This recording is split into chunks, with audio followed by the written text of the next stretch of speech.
सर्वे भो नमो नमः मु वरुण सार समस्त स्वागत जनाऊँ आपणकर प्रिय यूट्यूब चैनल बीडी एजुकेशन को। आज आम 10th क्लास रो सीता या वनगण विषय 15 नंबर श्लोकटी पढ़िया जाऊे। आम श्लोकर अन्वय शब्दार्थ श्लोकार्थ संधि विशेष समास एवं प्रकृति प्रत्यय आम सबुड़ी को आलोचना करिबा। देखो आर्य पुत्र पिता माता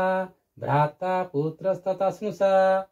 स्वानि पुण्यानि भुंजानाः स्वं स्वं भाग्यम उपासते। आर्य पुत्र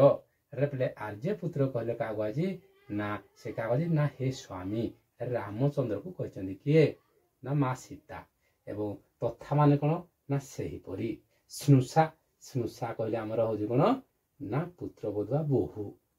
एवं स्व स्वम स्व माने कौन ना निज निजर स्वानी माने कौन निजर स्वानी माने कौन निज निजर एवं भाग्यम उपासते उपास माने अवलंबन करती बा कालतिपात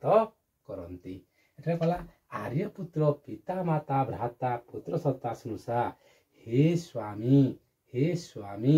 पिता माता एवं भाई पुत्र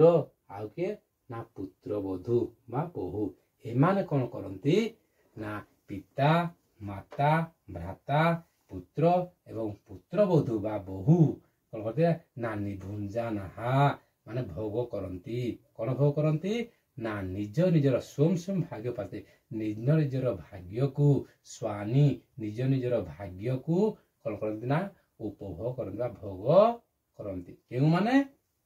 पिता माता भ्राता पुत्र एवं पुत्र वधू कौन करती ना स्वयं स्वयं भाग्य पासते एवं स्वानी निज निजर भाग्य को कौन करती आदरी कालतिपात करती भुंजानाहा माने भोग करती। किए ना पिता माता भ्राता पुत्र एवं पुत्र वधू माने एमाने कौन करती ना निजर पुण्य को बा निजर कृतकर्म को कौन करती निजर पुण्य हो बा निजर कृत्य कर्म हो एमाने कौन करती ना निज निजर भाग्य को आदरी कालतिपात करती। क्यों माने पिता माता भ्राता पुत्र एवं पुत्र माने